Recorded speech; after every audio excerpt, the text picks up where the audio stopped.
Donc, on est en avant-dernier, c'est le dernier paragraphe du chapitre 1, donc introduction au phénomène de transfert. Donc le paragraphe sur lequel on était, c'est le paragraphe 1.7, rappel de mathématiques. Donc le rappel de mathématiques, c'est juste quelques expressions mathématiques ou quelques formules mathématiques qui sont nécessaires pour l'étude des phénomènes de transfert. Donc on ne va pas faire des rappels mathématiques sur les équations différentielles, les intégrales, etc. Donc, on a vu la dernière fois qu'est-ce que c'était un gradient. Donc on a considéré une fonction scalaire f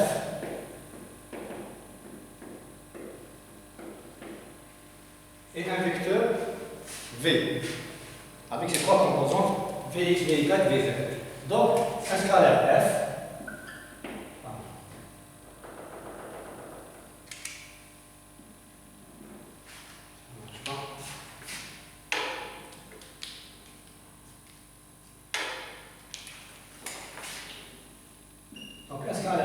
et un vecteur v avec ses trois composantes vx, vy et vz. Donc on a vu ce que c'était un gradient de f qui peut s'écrire nabla f.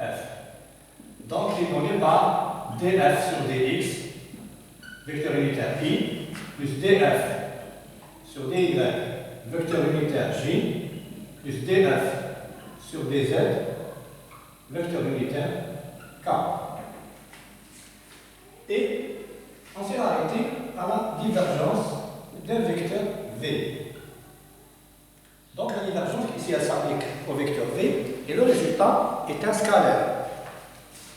Et c'est donné par les trois dérivées partielles par rapport à x pour la première composante et ensuite on dérive la deuxième composante par rapport à y et enfin la troisième composante par rapport à z. Donc le résultat est un scalaire, vous voyez bien qu'il n'y a pas ici les vecteurs unitaires. Et on dérive trois composantes différentes, alors qu'ici, on dérive la même scalaire par rapport aux trois variables. Donc après la divergence qui s'écrit aussi nabla v, donc c'est un produit scalaire entre deux vecteurs. Donc c'est ce qui nous ramène donc à la définition du troisième élément, c'est le produit scalaire entre deux vecteurs, le vecteur V et le vecteur W.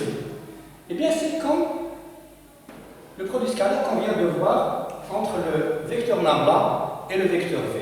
Donc, avec le vecteur nabla, ces trois composantes, donc df sur dx, d sur dx, d sur dy, et d sur dz, ça c'est le vecteur nabla qu'on a multiplié par le vecteur v, donc avec ses trois composantes vx, vy et vz. Donc nabla scalaire v. Et donc c'est le première composante multipliée avec la première, plus la deuxième avec la deuxième, la troisième avec la troisième. Et bien on fait pareil pour le produit scalaire, ce qui va nous donner vx, wx, plus vy, WY plus VZ, WZ. Donc ça c'est un produit scalaire. Produit scalaire. Malheureusement, cette définition elle est toujours oubliée par les étudiants. Les étudiants ils se rappellent uniquement module de V, module de W fois cosinus VW. Ils se rappellent tout le temps cette définition, mais il ne se rappelle jamais celle-ci. Algébriquement, mathématiquement, c'est celle-là qui nous intéresse le plus. Donc il faut essayer de rappeler cette définition du produit scalaire. Maintenant, on va s'intéresser au développement de théorème, mais on va s'arrêter à l'ordre 1 et 3. On va le voir. Donc, développement de théorème, on considère une fonction f de x. Et donc, on va faire un développement limité au voisinage de x0. Au voisinage de x0, on va avoir f de x moins f de x0 égale x moins x0 puissance 1 sur factoriel 1 f' de x0 qui est la dérivée de f point x0, plus x moins x0 au carré sur factoriel 2, que multiplie f seconde de x0 plus etc. Développement de Taylor que vous connaissez normalement.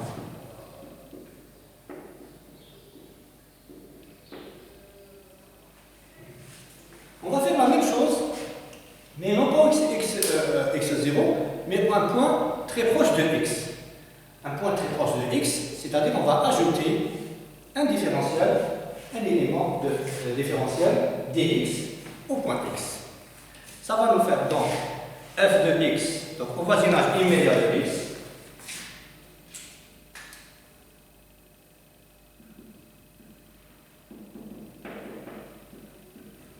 voisinage immédiat de x, c'est-à-dire x plus dx, eh bien, on a deux points. Ce sera f de x plus dx moins f de x. Et on va l'écrire comment? Ce que vous constatez ici, c'est que on a fait x moins x0. Et puis on fait la même chose. X plus dx moins x, ça va faire un dx. Donc ça va faire dx puissance 1 sur factoriel 1 f' de quoi? F' de x plus dx au carré sur factoriel 2 f seconde de x plus etc. Et bien ici, comme le dx est un infiniment petit, dx c'est un infiniment petit, ça veut dire qu'il tend vers 0 si vous voulez, eh bien le dx au carré, eh bien, tend vers 0. De même que le dx puissance 3 tend vers 0, ce qui veut dire que on va approximer f de x plus dx moins f de x par f' de x dx. Et ça, c'est très important comme résultat parce qu'on va l'exploiter et l'utiliser quand on va faire des bilans microscopiques. Bilans microscopiques, que ce soit de chaleur, de matière ou de quantité de mouvement, ces bilans microscopiques permettent d'obtenir les équations différentielles qu'on appelle les équations d'échange, qui nous permettent donc de trouver la température, la vitesse, etc. Donc ça, c'est dans le cas où vous avez une équation, une fonction à une seule variable. Si vous avez une équation à plusieurs variables, par exemple, pour une équation g de x, de y, de z et de t, eh bien, vous allez avoir g de x plus dx, par exemple, si y ne change pas, z ne change pas et t ne change pas, moins g de x, virgule, y, z et t, et bien ceci, ça va être approximé par dg sur dx, dx, comme ceci. C'est-à-dire là aussi, on va s'arrêter au premier ordre, et bien, mais la dérivée, elle est partielle, et la variable de dérivation, c'est la variable qui change. Ici, y, z, t restant constant, ne bouge pas, c'est uniquement x qui a bougé, donc ça, on s'arrêtera à cette première approximation. Bien entendu, le dx est un infiniment petit, lorsqu'il est élevé au carré, ou bien au cube, ou bien à puissance 4, donc tend vers 0. C'est comme si vous avez, ici par exemple, le dx est un 10 puissance moins 10, pour juste lever l'esprit, 10 puissance 10, au carré ça va faire 10 puissance 10 pardon, ça va faire 10 moins 20, et plus on divise par 2. Donc, ce terme-là est largement négligé par rapport au premier. Donc, on s'arrêtera à l'ordre 1. Donc, on s'arrête à l'ordre 1. On fait tout simplement, on n'a rien fait d'autre qu'utiliser la définition de la dérivée. Si vous vous rappelez, la dérivée c'était quoi? La dérivée f' de x, c'était limite lorsque delta x tend vers 0 de f de x plus delta x moins f de x sur delta x. Et bien, le delta x, lorsqu'il tend vers 0, eh bien c'est tout simplement un dx. Et vous aurez donc f' de x, ce sera f de x plus dx moins f de x sur dx. Et le dx qui vient ici, vous obtenez ceci. Donc, un dx, c'est quoi? C'est un petit delta x.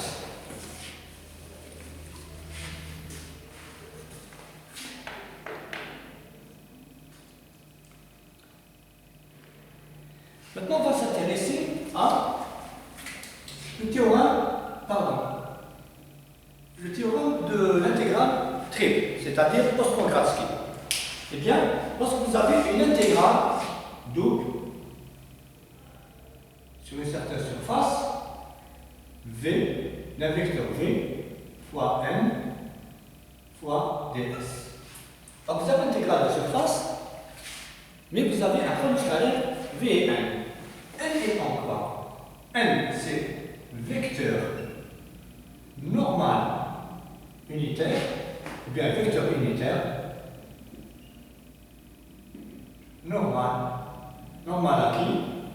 Normal à la surface S sur laquelle on va intégrer. Donc un vecteur normal.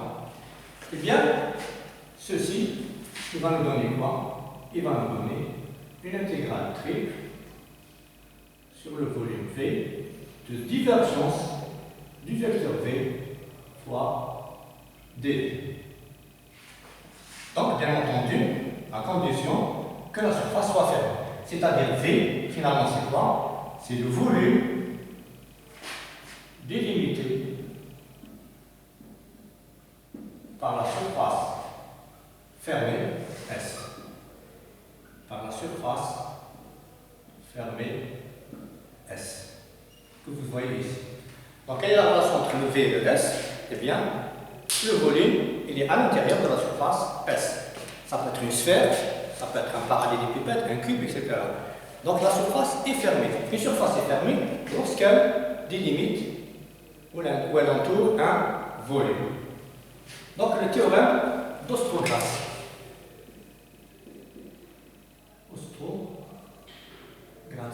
Je ne sais pas si ça s'écrit comme ceci. C'est très utile. Pourquoi? Parce que vous allez avoir des intégrales de surface comme ceci quand on va, par exemple, faire le bilan de chaleur de matière. Quand on dit débit entrant, eh bien on entre par eau entrant par une surface d'entrée. Et donc, quand on rentre par une surface, et donc on va intégrer sur cette surface d'entrée. Et le débit sortant, ça va être sorti par la surface de sortie. Et donc c'est intégral sur la surface de sortie. Donc intégré sur la surface. Et quand on fera la somme de tout ça, on verra que la surface d'entrée et la surface de sortie vont faire ensemble la surface du volume, donc de notre système. Et cette surface qui entoure le volume nous donnera une intégrale triple, mais avec la divergence du vecteur V. Ce vecteur, ça peut être la vitesse, ça peut être la densité de flux de chaleur, ou densité de flux de matière, ou densité de flux de quantité de mouvement.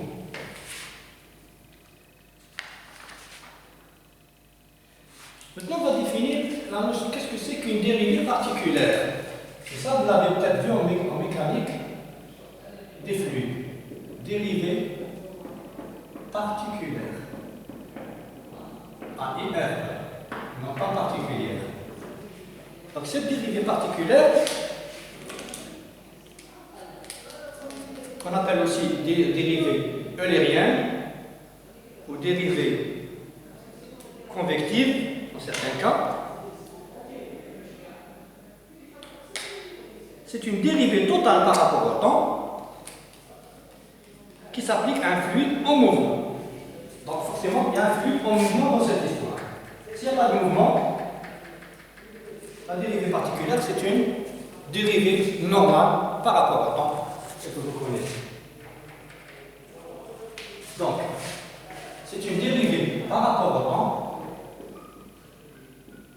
dérivée totale,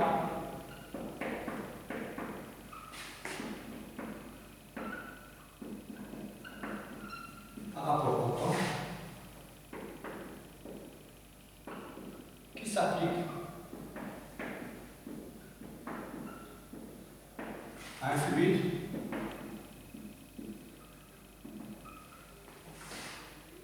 en mouvement. Quand on dit mouvement, ça veut dire avec une vitesse. Avec une vitesse, par exemple V.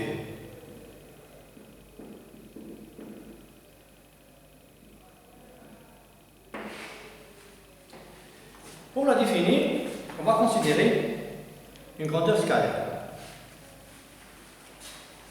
Donc, soit une grandeur scalaire, ça s'applique aussi pour une grandeur vectorielle. Pour simplifier, on va rester au niveau du scalaire. Soit une grandeur scalaire, f, fonction de l'espace et du temps. Ça peut être la température, par exemple. Sa différentielle totale, donc sa différentielle totale s'écrit sa différentielle. Vous avez appris ça en mécanique, en mathématiques, pardon. Sa différentielle totale s'écrit le point. On va voir la suite. C'est à droite.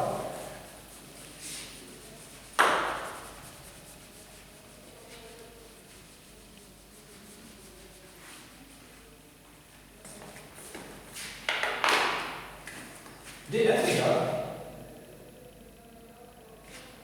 df sur dt fois dt, donc on divise partiellement chaque fois, plus df sur dx fois dx, plus df sur dy fois dy, plus df sur dz fois dz.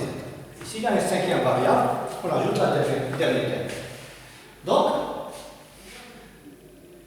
sachez une chose, que lorsque vous avez une équation dans laquelle vous avez un élément différentiel à gauche, vous avez forcément un élément différentiel à droite. Forcément. df, dt. Ça, c'est une dérivée. Ce ne sont pas des éléments différentiels. dx, dy. Vous ne pourrez jamais avoir df égale, par exemple, a. Vous avez df avec a, si vous voulez, mais il y aura un dx par exemple. Ou bien un dA. D'accord.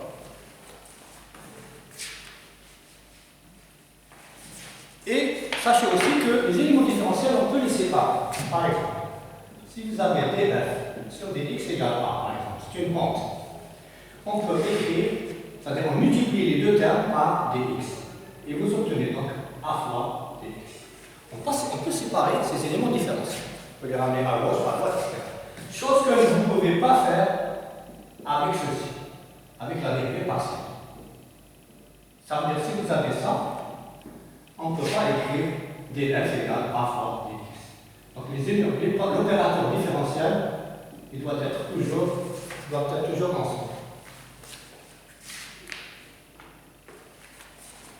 Dérivée partielle. Donc, ce qui nous ramène à diviser cette équation par dt. Donc, en divisant par dt,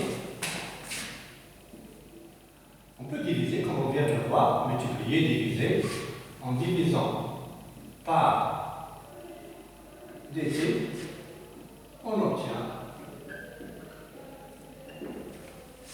df sur dt, donc dérivée droite, total, qui va être égal à df sur dt fois 1 plus df sur dx que multiplie dx sur dt. Donc vous voyez, on a divisé par df, et bien, ça donne aussi une dérivée, dx sur dt, plus df sur dy dy sur dt, plus df sur dz sur dt. En vérité, moi j'avais écrit en rouge du dt.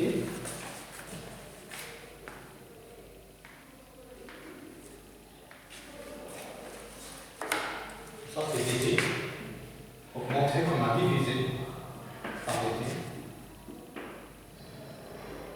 Voilà. Voilà ce que ça donne. Mais on constate que dx sur dt, vous l'avez appris, ça, en première année en physique, en mécanique, le dx sur dt, c'est la composante de vitesse dans la direction x, c'est-à-dire vx. Ici, vous avez le vy, et là, vous avez le vz.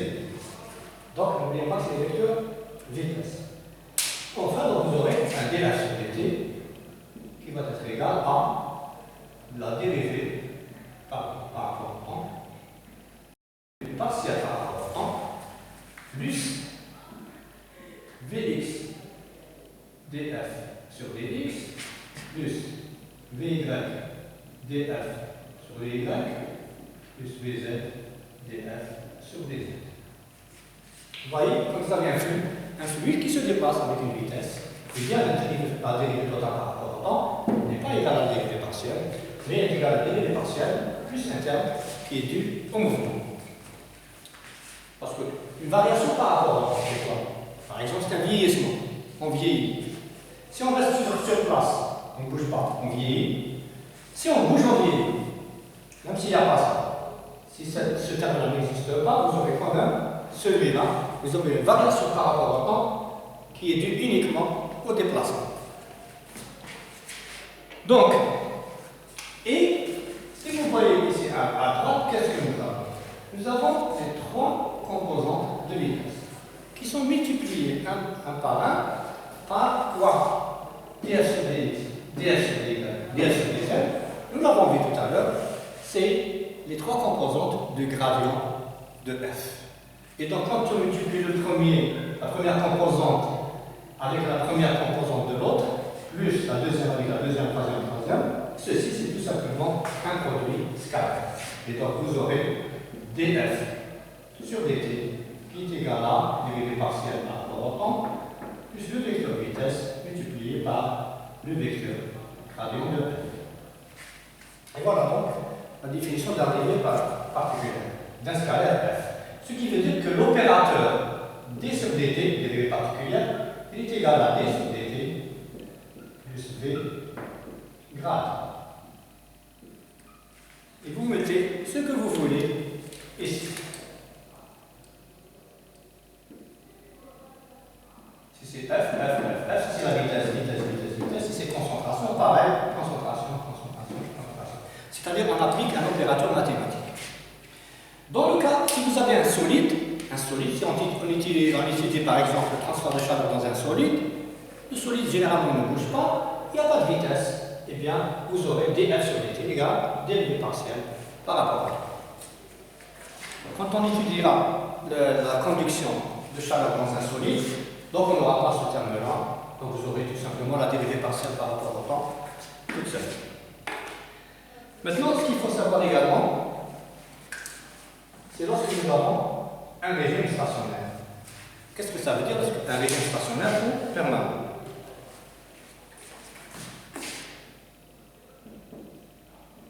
Si on a un régime stationnaire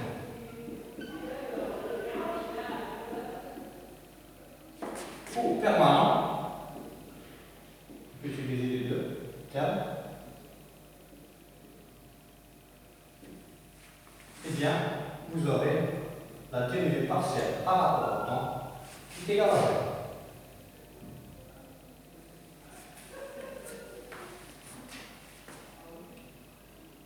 Donc, si vous avez un régime permanent, dans la dérivée particulière, ce terme-là n'existe pas. Un régime permanent, en arabe, on dit mustaqir. Donc, si vous êtes en un endroit, par exemple, je suis ici, x, y, z ne bouge pas, je ne change pas, Donc la température, si j'ai une température de 20 en ce point, elle restera 20 tout le temps. Mais attention, elle change en fonction de l'espace. Je change de position, donc j'ai changé X, Y, Z. J'ai une température qui est constante dans le temps, mais qui est différente de la première. Par exemple, ici j'ai 30. Donc ici, j'ai tout le temps 30. Ici, j'ai tout le temps 20. Donc pour comprendre que la variation partielle, quand vous avez une dérivée partielle, ça veut dire que la température ne change pas en fonction du temps, mais elle peut changer en fonction de la position ou de l'espace. À ce moment-là, votre fonction f de x, de y, de z et de t, eh bien, c'est une fonction uniquement de l'espace. Donc, on termine ce chapitre par les définitions des différents flux ou débits.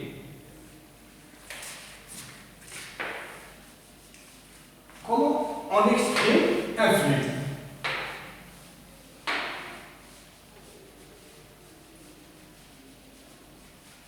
Vous aurez à exprimer des flux de quantité de mouvement, de chaleur et de matière.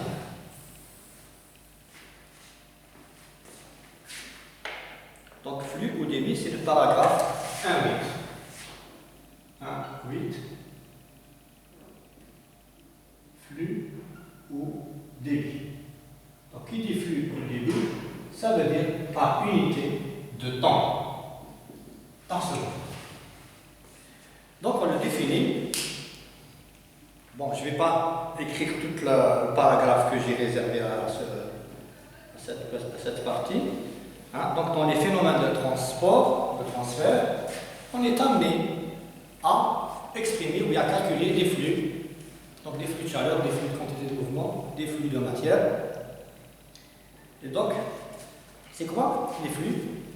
C'est les quantités d'une certaine grandeur.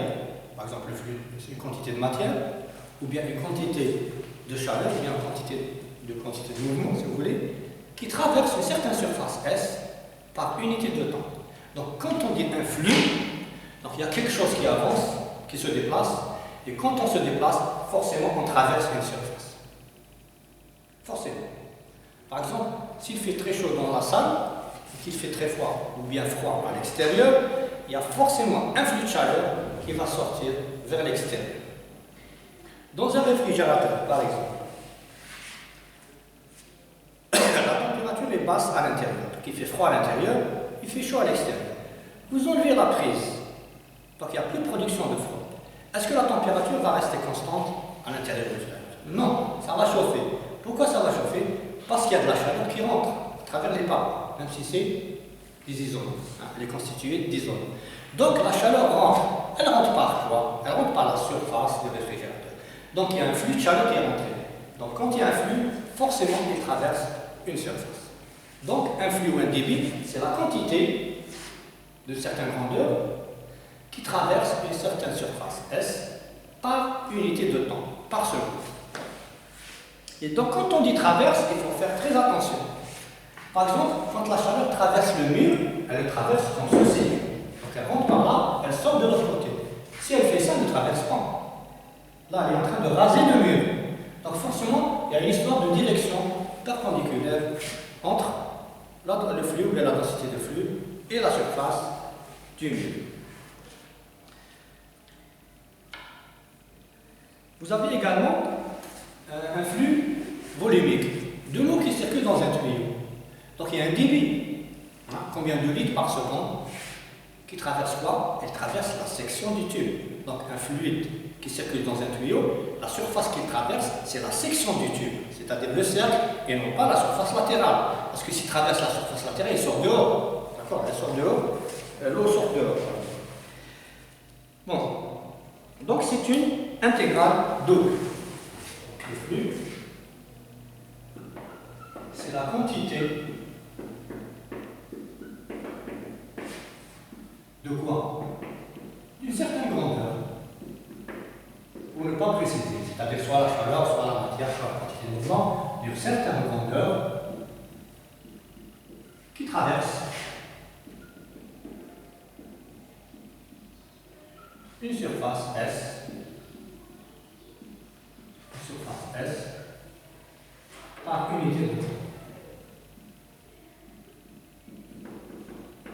il y a eu toujours par seconde dans les unités, par unité de temps. Donc, litres par seconde, kilogrammes par seconde, joules par seconde, etc.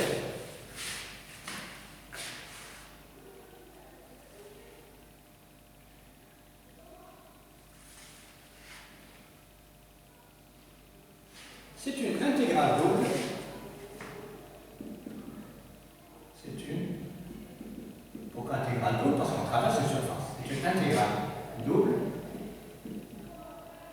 qui est effectuée sur la surface de passage. Sur la surface de passage. La section de passage. Donc, qu'est-ce qu'on va intégrer? Si on va intégrer sur une surface, ça veut dire que l'élément qu'on va intégrer est une densité de flux, densité surfacique.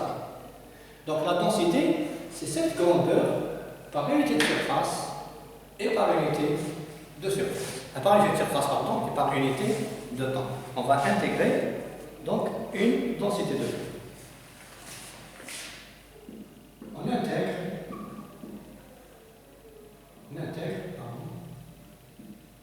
une densité de flux. Une densité surfacique de flux. J'ajoute le mot surfacique. Une densité de flux. Et je vais vous donner donc quelques exemples.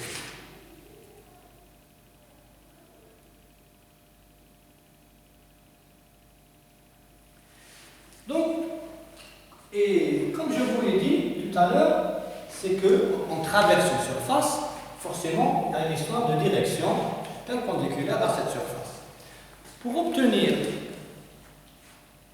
cette composante qui traverse effectivement ou réellement la surface, eh bien, on va faire un produit scalaire entre quoi et quoi? Eh bien, un produit scalaire entre la densité de flux, qui est tout le temps un vecteur, comme on le verra en transfert de chaleur et en transfert de matière, et le vecteur normal à la surface. Parce que la surface n'étant pas un vecteur, elle est remplacée par n, qui est la normale unitaire à cette surface. Parce que le produit scalaire, qu'est-ce qu'il fait, le produit scalaire? Il fait intervenir le cosinus. Et le cosinus, donc c'est la composante. Si par exemple la chaleur circule comme ceci, hein, la densité de flux de chaleur, qui est un vecteur, peut avoir deux composantes. Une composante perpendiculaire au mur et une composante tangentielle. Donc, quelle est la composante qui traverse effectivement le mur? C'est la composante normale. Donc, pour obtenir la composante normale, qu'est-ce qu'on fait? Eh bien, la densité de flux multipliée par le cosinus d'un certain nombre. Qu'est-ce qui fait intervenir le cosinus? C'est le produit scalaire. En faisant le produit scalaire, on est sûr de prendre la composante normale, celle qui traverse réellement le mur. Donc, pour obtenir cette composante normale,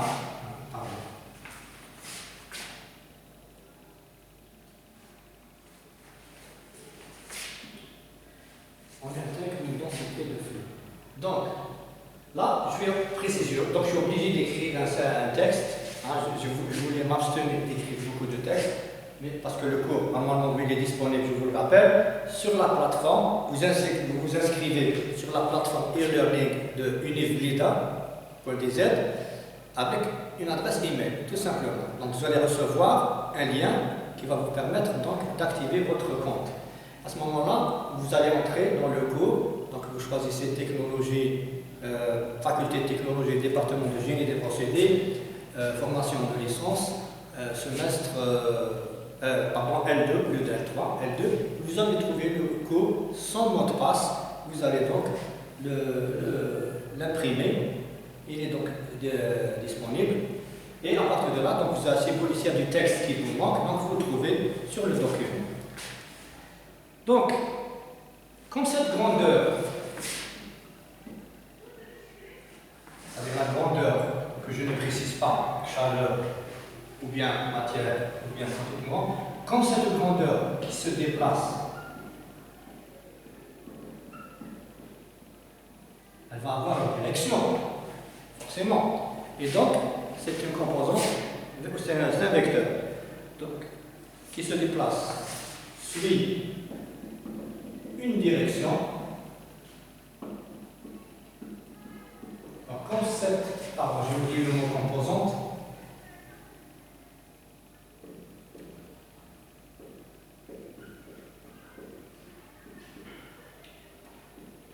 comme cette composante qui se déplace suit une direction donnée,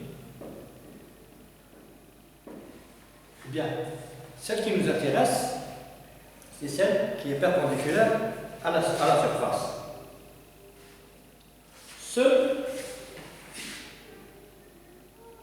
La composante perpendiculaire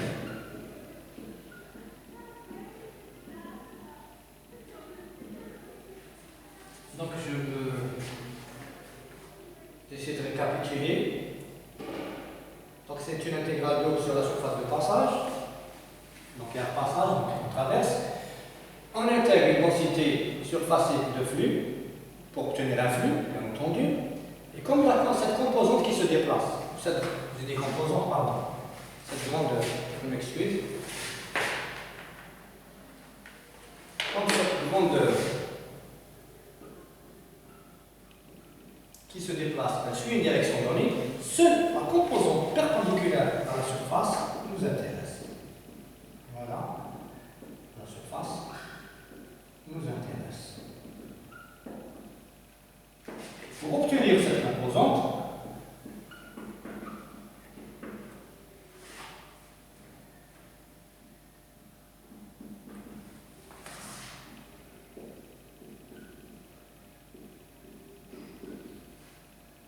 eh bien, on fait le produit scalaire avant d'intégrer.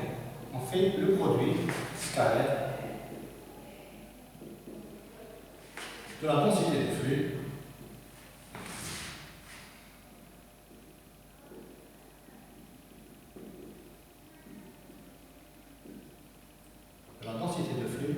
avec le vecteur normal unitaire. Le vecteur normal unitaire de la surface. Donc, quand on dit vecteur normal unitaire, il n'intervient que par sa direction. Pourquoi? Parce qu'il a un module égal à 1. C'est pour ça qu'on dit unitaire. Il a un module égal à 1, donc il n'influe pas par sa valeur, mais beaucoup plus par sa direction. Normal unitaire. Parce que quand on fait un produit scalaire, vous voyez, eh bien, il a un cosinus qui apparaît.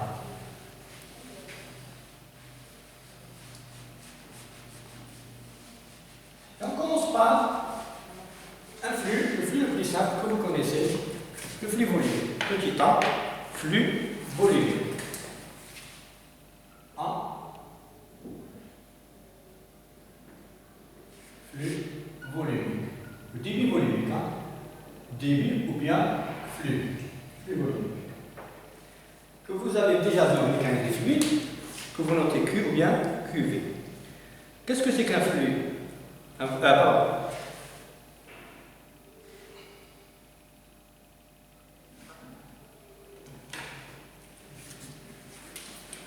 Donc, vous connaissez, bien entendu, QV. Et on vous a appris souvent que c'était V fois S. V comme étant la vitesse et S comme étant la section. Cette définition n'est pas très précise. Parce que là, dans cette écriture-là, il fallait préciser que V est la vitesse moyenne dans la section et S c'est la section de passage, donc qui est forcément perpendiculaire à S. La vraie définition, c'est une intégrale, comme on vous l'a dit. Donc c'est un flux volumique ou bien débit volumique. Donc un débit volumique ou un flux volumique, c'est quoi? On avait dit que c'était la quantité de cette grandeur. Cette grandeur, c'est le volume. Donc c'est le volume qui traverse l'unité, qui traverse la surface S par l'unité de temps. Donc volume sur temps, ça nous fait donc litres par seconde ou bien mètre cube par seconde. Et la vitesse, c'est quoi? Ça va être QV sur S. Et donc la vitesse ici, eh bien, elle va jouer le rôle de la densité surfacée. Donc on a dit qu'on intègre une densité surfacée. Donc la vitesse V est la densité surfacée de volume. C'est-à-dire que c'est le volume par unité de surface, tout simplement. Donc, je disais que le volume qui se déplace C'est quoi le volume qui se déplace? Un volume de fluide qui se déplace. C'est une section multipliée par une distance. La distance, c'est quoi? C'est la distance parcourue. Donc ça, c'est le volume qui a traversé la surface pendant un temps t. Donc c'est cette surface multipliée par une distance. C'est quoi la distance? C'est la distance parcourue pendant le même temps t. Et quand on traverse, donc ça c'est le volume, pardon, quand on traverse quand on parcourt une distance, ça veut dire qu'on a une vitesse. Et la distance, c'est la vitesse, pardon, fois le temps. J'écris V, parce qu'il y a vitesse et il y a volume. Vitesse fois le temps. Donc, en divisant le volume par le temps, on obtient un volume mètre cube par seconde, on obtient un débit volumique, donc c'est une vitesse par une surface. Mais pas n'importe quoi. Surface pas quoi. Mais je vais vous donner la définition exacte, c'est l'intégrale. Donc le débit volumique, QV, il est égal à intégrale 2 sur la section S de passage de la vitesse fois M fois ds. Voilà donc on fait le produit scalaire. Donc vous avez une section S de passage S, vous avez sa normale unitaire qui est orientée comme ceci, ou bien dans l'autre sens, dans le sens du mouvement, pourquoi pas. Vitesse normale. Si la vitesse a la même direction que la normale, donc ça c'est la vitesse. Donc l'angle entre les deux est égal à 0, donc θ égale à 0, ce qui veut dire que cosinus θ égale à 1, et donc vous aurez Vn égale V fois 1. C'est tout. Et donc, si la vitesse est perpendiculaire à la surface,